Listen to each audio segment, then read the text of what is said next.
Notification डाल दीजिए CUET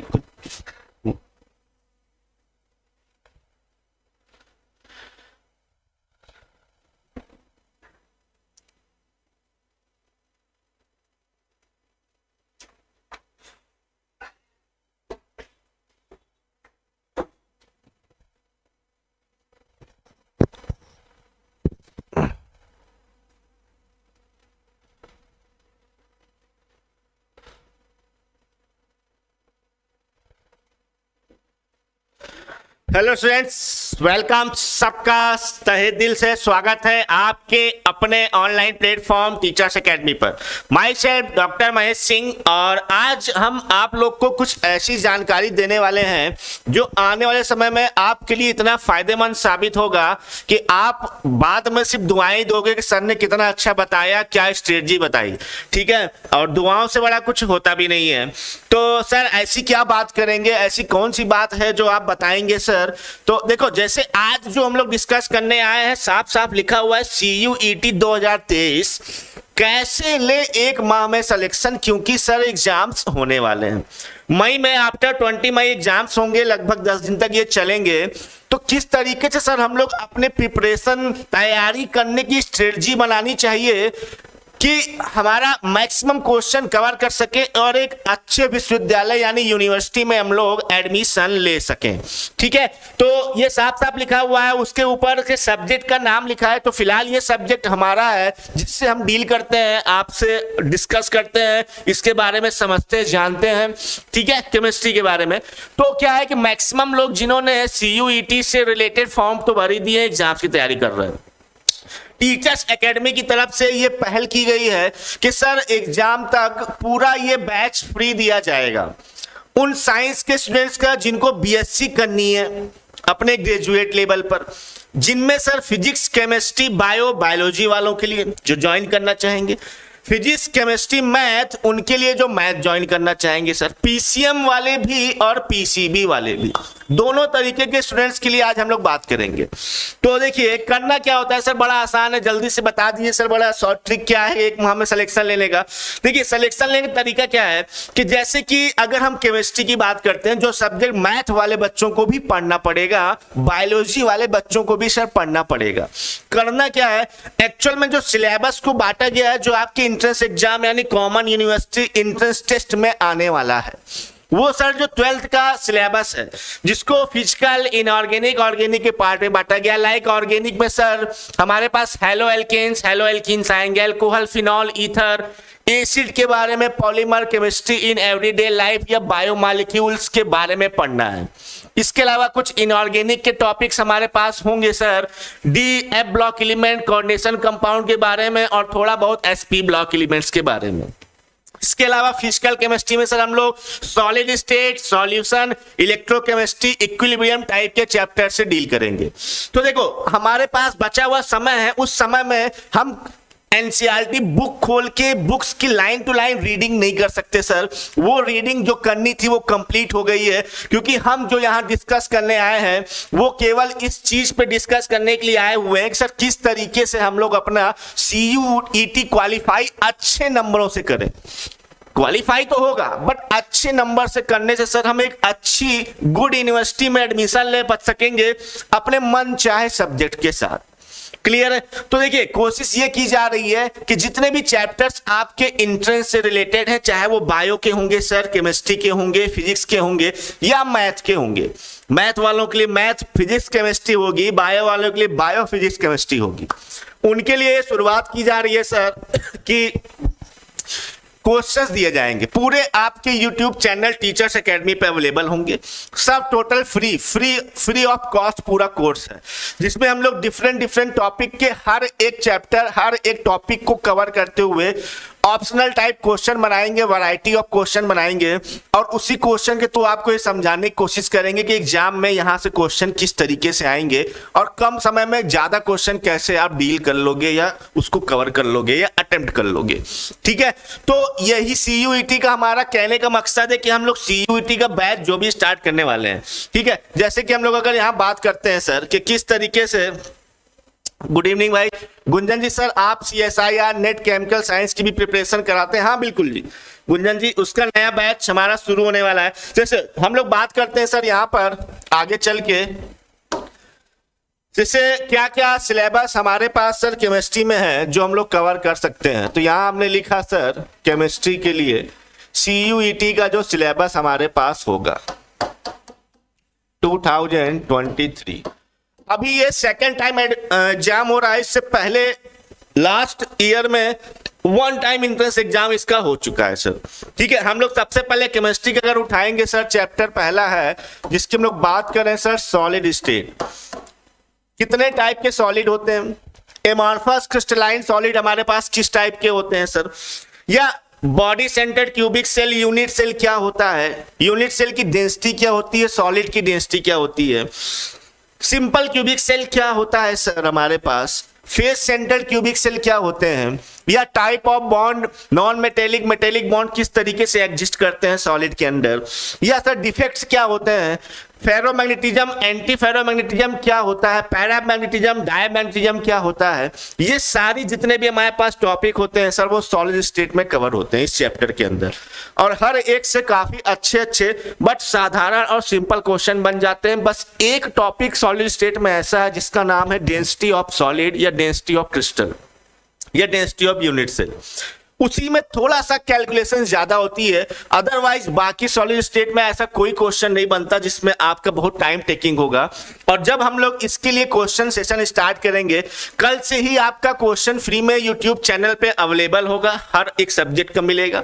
specially chemistry का भी आपको कल से स्टार्ट कर दिया जाएगा, CUET का, जो आपको फ्री ऑफ कॉस्ट, उसके लिए कोई पैसे आपको नहीं देने हैं, सिर्फ यूट्यूब चैनल आपको सब्सक्राइब कर लेना है और आपको इन्फॉर्मेशन यहाँ से क्वेश्चन अपने लेवल के आराम से मिलते जाएंगे और आप उसको सॉल्व करते जाओगे। ठीक है, अब नेक्स्ट हम लोग बात करते हैं सर सेकंड चैप्टर सॉल्यूशन की बात आती है सर।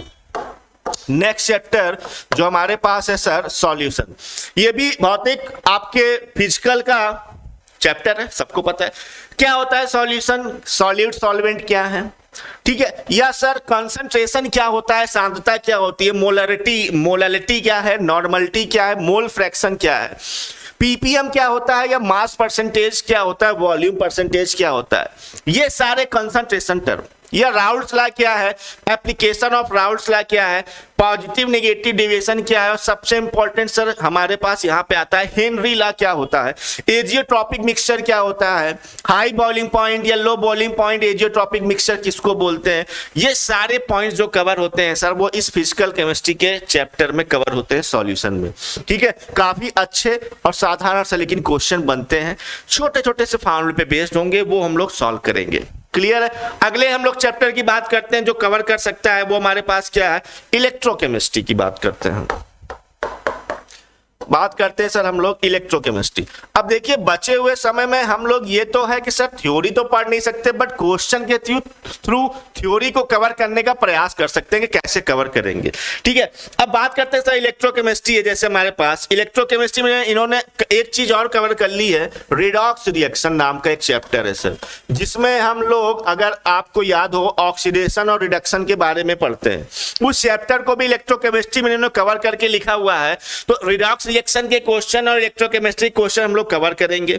मोलर कंडक्टिविटी क्या है, टाइप ऑफ सेल क्या होती है ना, इनफाइनाइट डाइल्यूशन पे हम लोग कंडक्टिविटी कैसे चेक करेंगे सर, कोलराउच लॉ क्या होता है, माइग्रेशन ऑफ आयंस क्या होते हैं, कंडक्टिविटी ऑफ आयंस कैसे चेक करते हैं, इलेक्ट्रोलिसिस क्या होता है, केमिकल एनर्जी को इलेक्ट्रिकल एनर्जी में, इलेक्ट्रिकल को केमिकल में किस तरीके से कन्वर्ट करेंगे, टाइप ऑफ सेल के बारे में पढ़ेंगे सर, लीक्लांचे सेल क्या होती है हमारे पास, बैटरी कैसे बनाई जाती है, लेड स्टोरेज बैटरी क्या होती है। ये जितने भी हमारे पास टॉपिक्स होते हैं सारे इस इलेक्ट्रोकेमिस्ट्री में कवर हो रहे होते हैं, और विद ऑक्सीडेशन रिडक्शन, क्योंकि इलेक्ट्रोकेमिस्ट्री में हम लोग ऑक्सीडेशन रिडक्शन का ही अप्लाइड पोर्शन पढ़ रहे होते हैं। ठीक है, तो ये हो गया हमारे पास इलेक्ट्रोकेमिस्ट्री। इन सारे टॉपिक्स को हम लोग कवर करेंगे विद क्वेश्चन जितने भी आपके हैं सिलेबस के अकॉर्डिंग। ठीक है, नेक्स्ट टॉपिक की तरफ अगर हम लोग बढ़ते हैं सर, तो आता है केमिकल काइनेटिक्स। नेक्स्ट हमारे पास आता है केमिकल काइनेटिक्स के बारे में। अगर हम लोग केमिकल काइनेटिक्स की बात करें, क्या होता है सर, किसी भी अभिक्रिया यानी रिएक्शन में जब रिएक्टेंट प्रोडक्ट में कन्वर्ट हो रहा होता है, तो उस में कन्वर्ट होने का जो रेट है, उस रेट को कैसे निकालेंगे, उसको बदलने वाले, अफेक्ट करने वाले ऐसे कौन कौन से फैक्टर्स हैं, कारक हैं, इनके बारे में सारी चीजें हम इस चैप्टर के अंदर पढ़ते हैं। इसके अलावा सर आर्हेनियस इक्वेशन क्या है, कोलिजन थ्योरी क्या होती है, एक्टिवेशन एनर्जी क्या है, थ्रेशोल्ड एनर्जी क्या होती है, फर्स्ट ऑर्डर रिएक्शन क्या है, सेकंड ऑर्डर रिएक्शन क्या है, third order, zero order reactions क्या होती है, मॉलिक्यूलरिटी और ऑर्डर में डिफरेंस क्या होता है, सारी रेट और रेट को अफेक्ट करने वाली जितने भी चीजें हैं वो सब सर हम लोग इस चैप्टर के अंदर काउंट करते हैं, है ना। तो यहां हम लोग लिख भी देते हैं रेट ऑफ रिएक्शंस के बारे में इस चैप्टर में हम लोग पढ़ रहे होते हैं, ठीक है। इस पे बेस्ड क्वेश्चन भी हम लोग करेंगे। अगला चैप्टर आता है सर हमारे पास सरफेस केमिस्ट्री का। अब सरफेस केमिस्ट्री में सर हम लोग तीन चीजें मेनली पढ़ते हैं। एक तो कैटलिस्ट के बारे में पढ़ते हैं क्या होता है, दूसरा सर एडजॉर्प्शन फिनोमिना क्या होता है इसके बारे में पढ़ते हैं, और तीसरा कोलाइडल सॉल्यूशन के बारे में पढ़ते हैं, या कोलाइडल सिस्टम कैसे, how can we check about properties of colloidal system, किस तरीके से बनाएंगे। ये तीनों चैप्टर कवर होते हैं। सरफेस केमिस्ट्री काफी बड़ा टॉपिक है, ठीक है। और जब आप ग्रेजुएशन करने जाओगे तो वहां पे इस चैप्टर को बहुत बढ़िया और डिटेल में पढ़ते हैं, क्योंकि इसका एप्लीकेशन पोर्शन डेली लाइफ में बहुत होता है, ठीक। कैटलिस्ट हो गया, एडजॉर्प्शन हो गया और कोलाइडल सिस्टम हो गया हमारे पास। ये सिर्फ हम लोग बात कर रहे हैं उनकी जो फिजिकल केमिस्ट्री में हमारे पास सर चैप्टर आते हैं। तो ये तो फिजिकल केमिस्ट्री को डील करते हुए चैप्टर हो गए, ठीक है। तो यहां हम लोग लिख देते हैं, अगर लिखना चाहेंगे सर कि ये जो हम लोग डील कर रहे हैं ये किसका था हमारे पास, फिजिकल पार्ट। कौन सा था, फिजिकल केमिस्ट्री का पार्ट था, ठीक है। अगला हम लोग बात करते हैं सर इनऑर्गेनिक का पार्ट, सिलेबस क्या हो सकता है। अगर हम लोग इनऑर्गेनिक केमिस्ट्री, ये हम लोग बात सिर्फ उसकी कर रहे हैं सर कि जो सीयूटी एंट्रेंस में आपको सिलेबस कवर किया गया, सारा सिलेबस 11th 12th का नहीं है, सिर्फ थोड़ा ही सिलेबस है जो आपके एग्जाम में आएगा। इतना समय भी नहीं है कि आप पूरा उठा के पढ़ोगे, तो सिर्फ हम लोग जितना सिलेबस है उसके क्वेश्चंस करेंगे। फिर से आपको बता दे रहे हैं सारा पूरा आपका यूट्यूब चैनल पे फ्री क्वेश्चंस अवेलेबल होंगे, पूरा फ्री दिया जाएगा, मैथ का, फिजिक्स का, केमिस्ट्री का, बायो का, कॉमर्स का, आर्ट का, सब सब्जेक्ट्स का। जिनको भी जिस सब्जेक्ट से अपना ग्रेजुएशन करना है, बीएससी करनी है, बीए करना है, बीकॉम करना है, उन सब के लिए ये अवेलेबल होगा, ठीक है। तो अब इनऑर्गेनिक केमिस्ट्री के जैसे बात कर लेते हैं, कौन कौन से चैप्टर आते हैं। पहला सर हमारे पास लिखा हुआ है यहां पर metallurgy. What is the metallurgy, sir किसी भी मेटल या एलिमेंट्स को प्योर फॉर्म में ऑब्टेन करने के लिए जो प्रोसेस करते हैं, उस प्रोसेस में सर बहुत से सर चीजें होती हैं कि ओर्स को सर सेपरेट किया जाता है उसकी गंदगी से, इम्प्योरिटी से। इम्प्योरिटी को सेपरेट करने के रिडक्शन, ऑक्सीडेशन, हाइड्रोलिसिस, है ना, फ्लोटेशन, कई प्रोसेस के होकर थ्रू वो गुजरता है। बड़ी बड़ी कोलाइडल मिल्स होती हैं, है ना, या और मिल्स पाई जाती हैं जहां पर इस मेटलर्जी प्रोसेस को किया जाता है। बड़े बड़े हमारे पास भट्टियां होती हैं, किस टेम्परेचर पर कौन सा और ऑब्टेन होगा, कौन सा ऑक्साइड सल्फाइड प्योर किया जाएगा, ये सारी जानकारी मेटलर्जी में है। या आयरन का और हिमेटाइट होता है सर, लेड का पीबीएस लिथार्च होता है, मरकरी का सर एचजीएस सिनेबार होता है। इसके भी छोटे छोटे से कुछ नाम है जो बहुत इंपॉर्टेंट होते हैं आपके सीयूटी एग्जाम एंट्रेंस के लिए। मेटलर्जी में कौन सा अयस्क किस एलिमेंट को सेपरेट करने में यूज होता है, इसका क्वेश्चंस बहुत आते हैं, और ये याद करने आप विश्वास कीजिए ऐसी ऐसी ट्रिक आपको बताई जाएगी याद करने की कि आप कहोगे सर हमारा तो क्वेश्चन 100% हो गया। आगे बात कर लेते हैं हम लोग अब सर पी ब्लॉक एलिमेंट्स की। हम लोग बात करते हैं सर, अगला है हमारे पास पी ब्लॉक एलिमेंट। अब देखो ये क्या है सर, पीरियोडिक टेबल आवर्त सारणी में एस ब्लॉक होता है, पी ब्लॉक है, डी ब्लॉक है, एफ ब्लॉक एलिमेंट्स आते हैं। अगर हम लोग पी ब्लॉक एलिमेंट की बात कर रहे हैं सर, है ना, तो पी ब्लॉक एलिमेंट में 13 से 18 ग्रुप के एलिमेंट्स हमारे पास आते हैं, 13 से लेकर 18 ग्रुप तक के। अब इसमें अगर देखेंगे हम लोग सर, तो ग्रुप नंबर 15, 16, 17, 18 जो आपके एंट्रेंस में आना है 15 से लेकर ग्रुप 18 तक। कोई बताएगा 15 ग्रुप क्या हो सकता है सर? एग्जाम्पल के लिए नाइट्रोजन फैमिली हो गई, ऑक्सीजन फैमिली हो गई, हैलोजन्स हो गए और इनर्ट गैस हो गई। 15, 16, 17, 18 ये चार 15, 16, 17, 18 ग्रुप, इन 4 15 में नाइट्रोजन फैमिली, 16 में ऑक्सीजन फैमिली, 17 में हैलोजन्स और 18 में इनर्ट गैस। इनके बारे में हम लोग पढ़ेंगे। नाइट्रोजन क्या होता है? नाइट्रोजन के बनाने की विधि क्या है, नाइट्रोजन किस किस से रिएक्शन करता है एटमॉस्फेयर में, एयर फॉर्म में नाइट्रोजन क्या है, प्रोड्यूसर गैस का फॉर्मूला क्या होता है, मीथेन गैस की नाइट्रोजन से रिएक्शन हो सकती है कि नहीं हो सकती है, नाइट्रोजन के oxide NO, N2O, NO2, N2O3, N2O4, N2O5 पाए जाते हैं नहीं पाए जाते। फास्फोरस क्या है, फास्फोराइड क्या होता है, फास्फोरस एस क्या होती है, या फास्फोरस के ऑक्सी एसिड और ऑक्साइड क्या होते हैं, H3PO2, H3PO3, H3PO4, H4P2O7, ये सब क्या होते हैं, ये सारे ऑक्सी एसिड जितने भी फास्फोरस के हैं। और प्रॉपर्टी ऑफ नाइट्रोजन फैमिली के क्वेश्चन कवर करेंगे। ऑक्सीजन सल्फर के बारे में ऑक्सीजन फैमिली में पढ़ेंगे, halogen, fluorine, chlorine, bromine, iodine, कौन गैस है, कौन सॉलिड है, कौन लिक्विड है। जनरल प्रॉपर्टी जो हमारे पास है पीरियोडिक टेबल की, इनर्ट गैस इनर्ट क्यों है, क्यों इसकी प्रॉपर्टी है, कैसे बनाई जाती है, किसने पहले डिस्कवर किया गया था, क्या क्या कहां कहां इनका यूज होता है डेली लाइफ में, इस पे बेस्ड क्वेश्चन हम लोग पढ़ते हैं। कि एरोप्लेन के टायर में सर क्या नियॉन गैस भरी जाती है, या नियॉन लाइट्स का यूज हम लोग रनवे पे क्यों करते हैं रात को अंधेरे में कोहरे में, इस सब का जो भी क्वेश्चन बनेंगे वो सारी चीजें सर हम लोग इस टॉपिक के अंदर कवर कर रहे होते हैं। ठीक है, तो पी ब्लॉक का सिर्फ इतना ही हमारे पास है जो आपके इंट्रेंस में पूछा जाएगा इनऑर्गेनिक का, पी ब्लॉक एलिमेंट में। ठीक है, आगे बढ़ते हैं हम लोग, इनऑर्गेनिक के पार्ट को आगे बढ़ाते हैं। Sir D F block element की बात कर लेते हैं। अब देखिए D and F block element, अब देखिए होता क्या है कि जनरली डी और एफ ब्लॉक एलिमेंट में बहुत ज्यादा पोर्शन नहीं है जो आपके 12th में आप पढ़ते हो या जिस पे बनने वाले क्वेश्चंस होते हैं उनके बारे में बहुत ज्यादा क्वेश्चन हमारे पास नहीं बनते हैं। ठीक है, अब इस वाले पोर्शन में सर क्या होता है, एक हमारे पास अप्लाई टॉपिक होता है जिसको बोलते हैं कोऑर्डिनेशन कंपाउंड या कॉम्प्लेक्स कंपाउंड। वो डी ब्लॉक एलिमेंट का एप्लीकेशन टाइप का है जिसको हम लोग कवर करते हैं। कोऑर्डिनेशन कंपाउंड क्या होता है, तो डी एफ ब्लॉक एलिमेंट की प्रॉपर्टीज क्या क्या होती है हमारे पास, या कोऑर्डिनेशन कंपाउंड क्या जरूरी है, एडिशन कंपाउंड क्या होते हैं, है ना, प्राइमरी सेकेंडरी वैलेंसी हमारे पास क्या होती है, CFSE crystal field stabilisation energy कैसे निकाली जाएगी, या VBT MOT भी क्या अप्लाई कर सकते हैं कॉम्प्लेक्स कंपाउंड पे, ऑर्गेनोमेटेलिक कंपाउंड क्या है, सिग्मा ऑर्गेनोमेटेलिक कंपाउंड क्या है, पाई बॉन्ड ऑर्गेनोमेटेलिक कंपाउंड कैसे होते हैं, कितने सिग्मा पाई बॉन्ड होते हैं, कितने कोऑर्डिनेशन नंबर होते हैं, what is the hybridization of complex compound, या what is the isomeric and IUPAC norm of complex compound कैसे कैलकुलेट करेंगे, ये सारे क्वेश्चन कवर करेंगे हम लोग डी और एफ ब्लॉक एलिमेंट के अंदर। ठीक है, चलो अब बात कर लेते हैं सर हम लोग ऑर्गेनिक के पार्ट की।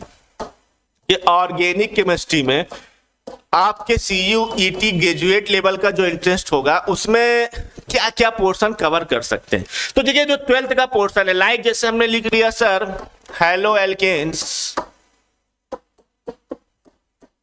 And halo arenes, halo alkanes halo arenes, है ना। हेलो एल्केन्स सबको पता है सर RX के तरीके से डिनोट करते हैं, हेलो एरीन्स PHX की तरीके से डिनोट कर सकते हैं। X is abbreviated for halogens, X क्या डिनोट करता है, हेलोजन को, है ना, एलिफेटिक टाइप के होंगे या एरोमेटिक टाइप के होंगे। ये ऑर्गेनिक का पहला पार्ट है जो कवर कर रहे होते हैं हम लोग हेलो एल्केन्स के बारे में और हेलो एरीन्स के बारे में। ठीक है, जल्दी से जल्दी क्लास आप शेयर कर दीजिए, जितना आप शेयर करेंगे ये इंफॉर्मेशन उन बच्चों तक पहुंचेगी जिनको CUET एंट्रेंस बढ़िया से देना है और उनको ये ज्वाइन करना है कि किस तरीके से सर हम लोग आगे आने वाले समय में ये तय करें कि क्या तैयारी करनी चाहिए, क्योंकि आफ्टर ग्रेजुएशन या ड्यूरिंग ग्रेजुएशन दिमाग आपका पकता है, इंटर तक आप जानते हो, ग्रेजुएशन में आपका दिमाग पकना शुरू होता है। पकने का मतलब हमारा ये नहीं बोर हो जाना, पकने का मतलब जो मैच्योरिटी लेवल है वो बढ़ता है ना, और फिर आपको समझ में आने लगता है कि एक्चुअल में मुझे क्या करना है, कि सर मुझे IAS IP होता है क्या ना, हाई स्कूल तक ये सोचना है कि मुझे डॉक्टर बनना है, 11th में आके मैथ्स और बायो लेने के बाद डिसाइड करते हैं क्या बनना है, अब इंटर के बाद नंबर देख के ये डिसाइड करने लगते हैं कि सर IAS PCS में तैयारी करनी चाहिए, टीचर फील्ड में जानी चाहिए, है ना, क्या बनना चाहिए, किस तरीके से जॉब ढूंढनी चाहिए, किस तरीके से क्या करने चाहिए। तो ये आपके डिसाइड करते हैं कि आप क्या सब्जेक्ट्स चुनते हो और क्या करना चाहते हो एक्चुअल में। ठीक है, क्योंकि आने वाला जो भी हमारे पास समय है भविष्य में, आफ्टर आपके 3 इयर्स ग्रेजुएशन के बाद आप उस समय में पहुंच जाओगे जहां हर एक सब्जेक्ट, हर एक टाइप के कंपटीशन की स्पेसिफाई और इंडिविजुअल तैयारी करनी पड़ेगी, जिसके लिए आपको फाउंडेशन ग्रेजुएशन से ही बनाना पड़ेगा। ठीक है, तो फिलहाल तो वो भी दूर की कौड़ी की बात चल रही है, अभी तो हम लोग बात करते हैं अगर सिर्फ CUET एंट्रेंस की, बट ये आपका स्टार्टअप है, या आप ये समझ लो कि स्टार्टअप शुरू कर रहे हो अपने पढ़ाई के लिए, यहीं से आप बिल्डअप करना शुरू कर देते हो किस लेवल पे आपको चलना चाहिए था। चलो आगे की बात हम लोग कर लेते हैं सर। इसके बाद जो चैप्टर कवर कर रहे होते हैं हम लोग ऑर्गेनिक का, वो हमारे पास होगा अल्कोहल, फिनॉल एंड ईथर। कौन सा होगा? अल्कोहल, फिनॉल और ईथर होगा। सबको पता है sir, this is the alcohol ROH, this is the phenol PHOH and this is the ether ROR। ठीक है, ये हमारे पास अल्कोहल, फिनॉल, ईथर को किस तरह बनाएंगे, प्राइमरी सेकेंडरी। अल्कोहल में डिफरेंस क्या होता है, अल्कोहल और फिनॉल में डिफरेंस क्या होता है, फिनॉल ईथर में डिफरेंस क्या होता है, कौन हाइड्रोजन बॉन्डिंग करता है, कितनी स्ट्रॉन्ग करता है, किसका बॉइलिंग पॉइंट ज्यादा है, किसका कम है, प्रिपरेशन क्या है, मेथड ऑफ प्रिपरेशन या प्रॉपर्टीज क्या होती है, ल्यूकास रीजेंट से रिएक्शन किस तरह से कराएंगे, क्या फिनॉल इलेक्ट्रोफिलिक सब्स्टिट्यूशन रिएक्शन या न्यूक्लियोफिलिक सब्स्टिट्यूशन रिएक्शन देता है, विलियमसन सिंथेसिस के थ्रू हम लोग ईथर कैसे बना सकते हैं। ये सारी जितने भी क्वेश्चंस पुट अप होते हैं वो इस चैप्टर के अंतर्गत आते हैं। वो सारी चीजें हम लोग कवर करते हुए आगे बढ़ेंगे। इस पे भी क्वेश्चंस हम लोग के होंगे आगे। ठीक है, घबराने वाली कोई बात नहीं, सिर्फ टॉपिक आपको गिनाए जा रहे हैं और इस हर टॉपिक पे बेस्ड क्वेश्चन करेंगे हम लोग। जो आपकी प्रोबेबिलिटी है 99% क्वेश्चन की प्रोबेबिलिटी हम यहीं पे करवा देंगे कि आपके एग्जाम से कम 100% सिलेक्शन की लिस्ट में आप आ जाओ। ठीक है, नेक्स्ट चैप्टर जो हमारे पास सर होता है वो होता है एल्डिहाइड का, कीटोन का एंड कार्बोक्सिलिक एसिड। पूरा ही लगभग मेन पार्ट ऑफ ऑर्गेनिक जो हमारे पास है, except reaction mechanism, like RCHO ले लो आप, चाहे PHCHO ले लो, ये सब हमारे पास किस में आ जाता है सर। चाहे आप कीटोन के लिए RCOR ले लो या किसी भी टाइप का PHCOR ले लो, है ना, या सर कार्बोक्सिलिक एसिड में आप RCOOH ले लो या बेंजोइक एसिड की बात कर लो। इन सारे के बारे में हम लोग कैसे बनाते हैं, किस तरीके से बनाएंगे, एल्डोल रिएक्शन क्या है, कैनिजारो रिएक्शन क्या है, बाल्समिन रिएक्शन क्या होता है, preparation of aldehyde ketone acid क्या है, प्रॉपर्टीज क्या होती हैं, क्या एल्डिहाइड को ऑक्सीडाइज करके कीटोन, कीटोन को ऑक्सीडाइज करके एसिड बना सकते हैं, क्या एसिड को रिड्यूस करके कीटोन, कीटोन को रिड्यूस करके एल्डिहाइड बनाया जा सकता है, एलिफेटिक और एरोमेटिक एल्डिहाइड कीटोन में डिफरेंस क्या है, कौन सा रीजेंट लेंगे, हैलोफॉर्म रिएक्शन क्या ये दे सकते हैं। ये सारे क्वेश्चन बड़े अच्छे और इंपॉर्टेंट जो होते हैं सर वो इस चैप्टर से पुट हो रहे होते हैं। अगला चैप्टर जो हम लोग बात कर लेते हैं, आगे बढ़ाते हैं sir, organic compounds containing nitrogen. ठीक है, अगला चैप्टर जो कवर करते हैं वो हम लोग ऐसे ऑर्गेनिक कंपाउंड जिनके पास नाइट्रोजन पाया जाता है। चलो अच्छा, इसमें टाइप ऑफ क्वेश्चन बहुत ज्यादा नहीं है, बट ये एक बहुत ही गंभीर चैप्टर है हमारे पास जिससे क्वेश्चन बनते हैं। लाइक अगर हम लोग एनिलीन की बात कर लें या एमीन की बात कर लें, है ना, primary amine, secondary amine, tertiary amine, किसी भी टाइप का हो सकता है। एनिलीन की बात करते हैं, PHNS2 हमारे पास आ जाता है। सर साइनाइड की भी बात कर सकते हैं हम लोग, साइनाइड हो गया या आइसोसाइनाइड हो गया हमारे पास, इन चैप्टर की बात कर लेते हैं। या नाइट्रो कंपाउंड हमारे पास आ जाते हैं, है ना, या एमाइड भी हमारे पास होता है सर, नाइट्रोजन कंटेनिंग। तो ये जो चैप्टर है ना, कि हमारे पास सर इनसे रिलेटेड जो भी प्रिपरेशन है, प्रॉपर्टीज हैं, जो भी क्वेश्चन है, कपलिंग रिएक्शन क्या होती है, कौन कौन कर सकते हैं, किस तरीके से पहचानेंगे, डाई कौन कौन बना सकता है ना, ब्लू डाई कौन सा बनाएगा हमारे पास, रेड डाई कौन सा होगा कपलिंग रिएक्शन में। ठीक है, इसी तरीके के क्वेश्चन जितने पुट होते हैं सर वो इस चैप्टर को कवर करते हुए आते हैं। और लास्ट में जो सबसे इंपॉर्टेंट ऑर्गेनिक के कुछ टॉपिक होते हैं, जैसे सर एक पॉलीमर हो गया हमारे पास, इसके अलावा सर बायोमॉलिक्यूल्स हो गया। बायोमॉलिक्यूल्स में जैसे हम लोग कवर करते हैं लाइक कार्बोहाइड्रेट क्या होता है, ठीक है, प्रोटीन हमारे पास क्या होता है, फैट क्या है सर, विटामिन के बारे में हम लोग पढ़ते हैं, या सर RNA और DNA के बारे में चीज़ों को कवर कर रहे होते हैं। ठीक, या हार्मोन्स के बारे में थोड़ा बहुत जानकारी लेते हैं, बायोलॉजी वाले ज़्यादा स्पष्ट करेंगे। ये चैप्टर कवर करते हैं और लास्ट में सर सबसे इंपॉर्टेंट हमारे पास आता है केमिस्ट्री इन एवरीडे लाइफ, रोजमर्रा की जिंदगी में केमिस्ट्री का क्या यूज होता है। इसमें हम लोग काफी सर ड्रग्स के बारे में पढ़ रहे होते हैं, है ना, इसके अलावा डाइज के बारे में सर पढ़ रहे होते हैं, क्या होता है हमारे पास, या सरफेक्टेंट किसको बोलते हैं उसके बारे में हम लोग पढ़ लेते हैं, क्या होता है ना, स्वीटनिंग एजेंट क्या होते हैं, क्लिनसिंग एजेंट क्या होते हैं, सैकरीन क्या है, स्पार्टेम क्या होता है ना। इसके अलावा सर सोप हो गया, डिटर्जेंट हो गया, सरफेक्टेंट में सोप कैसे बनते हैं, क्या होते हैं, डिटर्जेंट कैसे बनते हैं, क्या होते हैं, कैटाइनिक एनाइनिक न्यूट्रल डिटर्जेंट को कैसे आइडेंटिफाई करोगे देख के ऑप्शन को। इन सारी ट्रिक्स को हम लोग इन सब में कवर कर रहे होते हैं चैप्टर के अंदर। ठीक, तो ये ओवरऑल तो हमारे पास पूरा सिलेबस है, सिर्फ इतना ही सिलेबस है। जो आपके केमिस्ट्री में आने वाला होगा। और ये सारा सिलेबस से रिलेटेड क्वेश्चन आने वाले समय में 20 दिन जितने भी हमारे पास हैं वो हम लोग काफी डिटेल में बहुत बढ़िया से क्वेश्चन कवर अप करेंगे। आप तुरंत से तुरंत इस चैनल को सब्सक्राइब कर लो। रीजन है क्योंकि सर फ्री में कोई अवेलेबल नहीं करा रहा है, टीचर्स एकेडमी की तरफ से पूरा ये फ्री सेशन दिया जाएगा आपको CUET का क्वेश्चंस का। ये एक नई पहल की जा रही है उन बच्चों के लिए जो अभी हमने कहा ना अभी स्टार्ट कर रहे हैं, स्टार्टअप ले रहे हैं अपनी पढ़ाई का, ग्रेजुएशन लेवल पे जाना चाहते हैं, क्योंकि वो आगे तक बने रहेंगे, जुड़े रहेंगे हमारे साथ, हमारी संस्था के साथ, और उनके कैरियर काउंसलिंग में हेल्प हो सकती है क्योंकि कैसे करना है, क्या करना है, कौन सब्जेक्ट लेने हैं, हर तरीके से उनकी मदद की जाएगी इस संस्था के द्वारा। ठीक है, तो चलिए, उम्मीद सर फिजिक्स यूट्यूब पे नहीं चलेगी क्या सर? रूमा जी नहीं क्यों, रेगुलर कोई क्लास तो यूट्यूब पे हम लोग चला नहीं सकते ना, सिर्फ आपकी CUET की कंप्लीट चलेगी, बाकी कोई जो भी क्लासेस चलती है सर वो तो ऐप पर चलती है, हमारे टीचर्स एकेडमी का जो ऐप होता है वहां हम लोग पढ़ते हैं। क्लियर है? तो चलो फिर हमारे पास क्लास स्टार्ट हो गई है। बाकी आपका नीचे स्क्रॉल कर रहा होगा, आपको दिख रहा होगा 9628959237।